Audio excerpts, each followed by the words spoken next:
नमस्कार। भारत मौसम विज्ञान विभाग के दैनिक मौसम पर चर्चा में आप सभी का स्वागत है। आज 5 मई का दिन है और बहुत अच्छी खबर हम लेके आए हैं कि जो पूर्वी भारत में हीट वेव और जो उस लहर जिसको बोलते हैं, जो स्थितियां बनी हुई थी लगातार 15 अप्रैल से, उनमें आज के बाद कल से राहत मिलने की उम्मीद है। इसलिए जो हमारा पहला पॉइंट वो यही है कि पूर्वी भारत से 5 मई यानी आज और हीट वेव स्थितियाँ इक्का दुक्का पॉकेट्स में देखने को मिल सकती हैं, खासतौर से बिहार, उड़ीसा और गंगे पश्चिम बंगाल में। इसके बाद कल से उनमें राहत मिलने की उम्मीद है।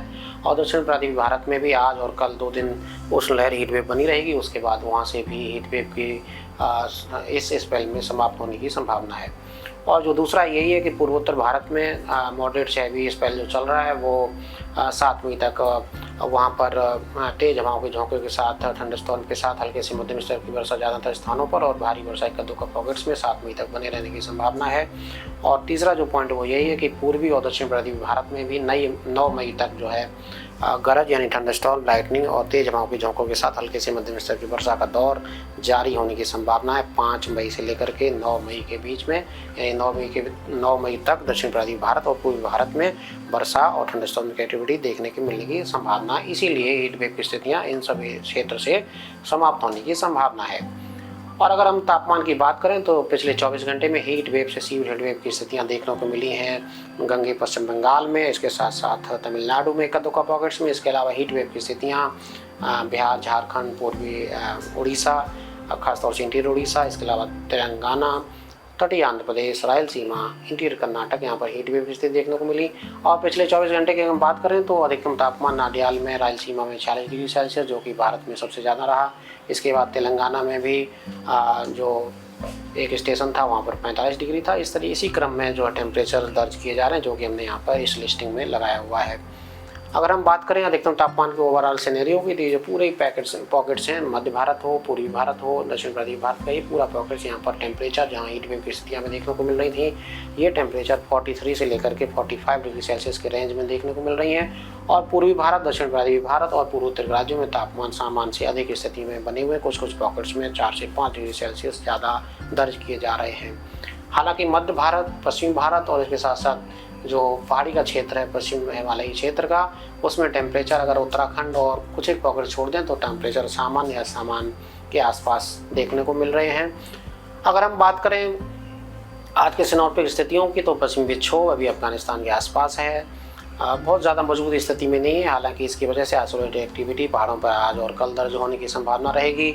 इसके अलावा एक साइक्लोन सर्कुलेशन उत्तरी पूर्वी बिहार में, वहाँ से एक ट्रफ लाइन उत्तरी उड़ीसा के आसपास जा रही है निम्न मंडल में।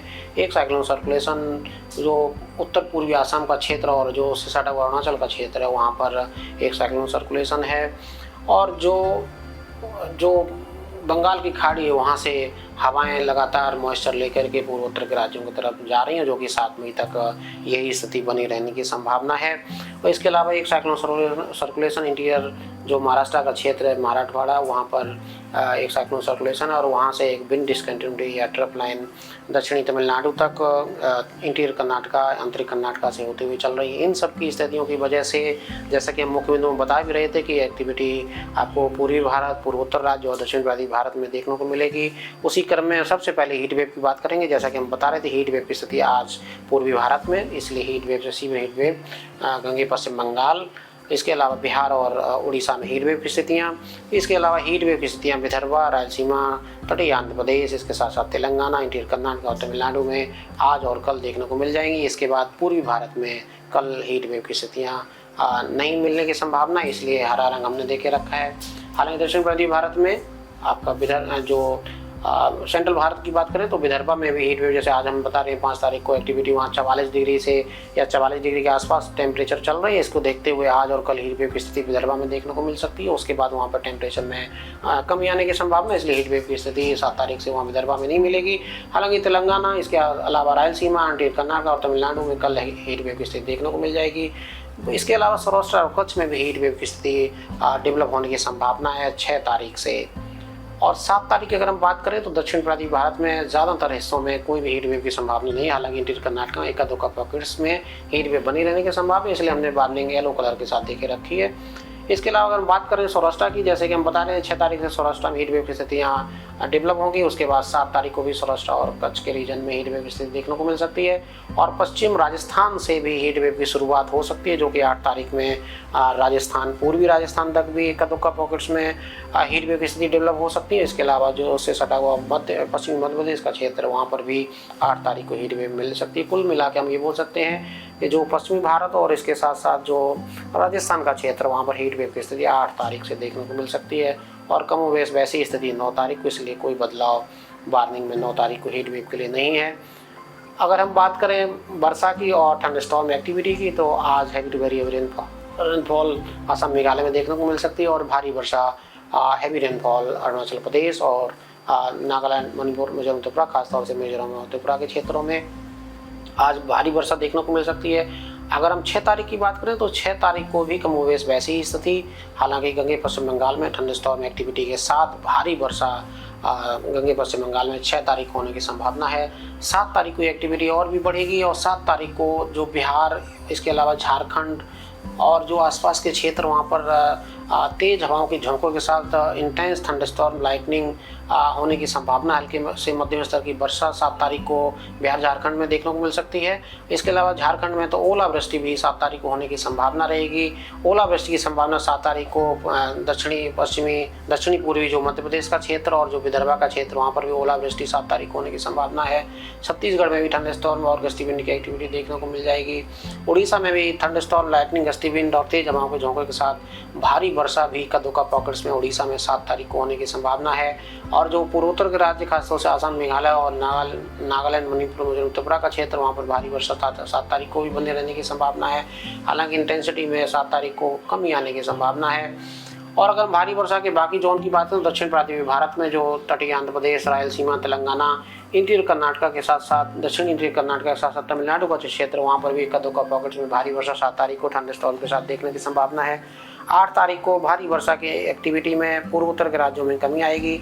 हालांकि थंडरस्टॉर्म की एक्टिविटी मध्य भारत, पूर्वी भारत और दक्षिण पूर्वी भारत में 8 तारीख को भी बने रहने की संभावना है। तेज हवाओं के झोंकों के साथ स्क्वाली विंड्स जो है 50 से 60 किलोमीटर प्रति घंटे की हवाएं बिहार में चलने की संभावना 8 तारीख को रहेगी। भारी वर्षा की अगर हम बात करें 8 तारीख की, तो भारी वर्षा उड़ीसा, इसके साथ साथ दक्षिणी कर्नाटका, दक्षिणी रायलसीमा का जो क्षेत्र वहाँ पर, इसके अलावा तमिलनाडु और केरला में भी भारी वर्षा 8 तारीख को मिलने की संभावना है। केरला में 9 तारीख को भी भारी वर्षा जारी रहने की संभावना रहेगी। 8 और 9 तारीख को केरला में अच्छी खासी एक्टिविटी, फेयरली वाइडस्प्रेड रेनफॉल, यानी कि हल्के से मध्यम स्तर की वर्षा, कई स्थानों पर भारी वर्षा 1-2 स्थानों पर 8 और 9 में एक्टिविटी देखने को मिल सकती है। यानी केरला में एक्टिविटी 8 और 9 तारीख को अपने चरम पे मिलने की संभावना है। अगर हम डिस्ट्रीब्यूशन की बात करें, जो वितरण वर्षा का मिलने वाला, उसके हिसाब से देख सकते हैं। जैसे कि हम बता रहे थे, अभी जो पश्चिमी विक्षोभ, उसके प्रभाव में जम्मू कश्मीर, हिमाचल प्रदेश, उत्तराखंड में आज और कल हल्की वर्षा देखने को मिल जाएगी।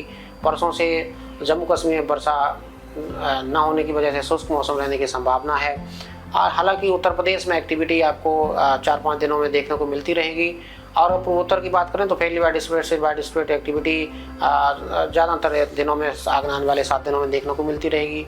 अगर हम पूर्वी भारत की बात करें तो पूर्वी भारत में आज एक्टिविटी आइसोलेटेड से स्कैटर्ड एक्टिविटी बिहार, झारखंड, उड़ीसा में, और फेयरली वाइडस्प्रेड एक्टिविटी थंडरस्टॉर्म के साथ, गस्टी विंड के साथ आज गंगे पश्चिम बंगाल में। और कल की अगर बात करें तो बिहार, गंगे पश्चिम बंगाल, उड़ीसा और छत्तीसगढ़ का क्षेत्र और तेलंगाना, दक्षिण पूर्वी भारत में, तटीय आंध्र प्रदेश, रायलसीमा और तमिलनाडु, केरला में कल आइसोलेटेड एक्टिविटी देखने को मिल जाएगी। 7 तारीख की बात करें तो पूर्वी भारत में ये डिस्ट्रीब्यूशन और बढ़ेगा, इसलिए बिहार, झारखंड, गंगे पश्चिम बंगाल और सिक्किम का क्षेत्र और उड़ीसा में फेयरली वाइडस्प्रेड एक्टिविटी देखने को मिल सकती है। मध्य भारत की बात करें तो छत्तीसगढ़, इसके साथ साथ पूर्वी मध्य प्रदेश और विदर्भा और पूर्वी उत्तर प्रदेश में भी आइसोलेटेड से स्कैटर्ड एक्टिविटी देखने को मिल जाएगी।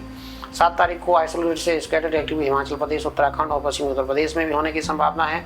अगर दक्षिण पूर्वी भारत की बात करें तो पूरे ही क्षेत्र, जैसे चाहे तेलंगाना हो, दक्षिणी कर्नाटका और आंध्र प्रदेश और तमिलनाडु, केरला, इसमें स्कैटर्ड एक्टिविटी देखने को मिलने की संभावना है। कुल मिलाकर हम ये बोल सकते 7 तारीख को पूर्वी भारत में अच्छी खासी एक्टिविटी शुरुआत होने की संभावना है और 8 तारीख को भी कमोवेश वैसी ही स्थिति बनी रहेगी। और 9 तारीख की अगर हम बात करें तो 9 तारीख को भी पूर्वी भारत में एक्टिविटी जारी रहने की संभावना है। और दक्षिण पूर्वी भारत में खासतौर से केरला में 8 और 9 तारीख को अच्छी खासी वर्षा, भारी वर्षा के साथ इक्का दुक्का पॉकेट्स में दर्ज होने की संभावना है। तो ये हमारा आज का अपडेट है, कल फिर हाजिर होंगे, तब तक के लिए नमस्कार, जय हिंद, जय भारत।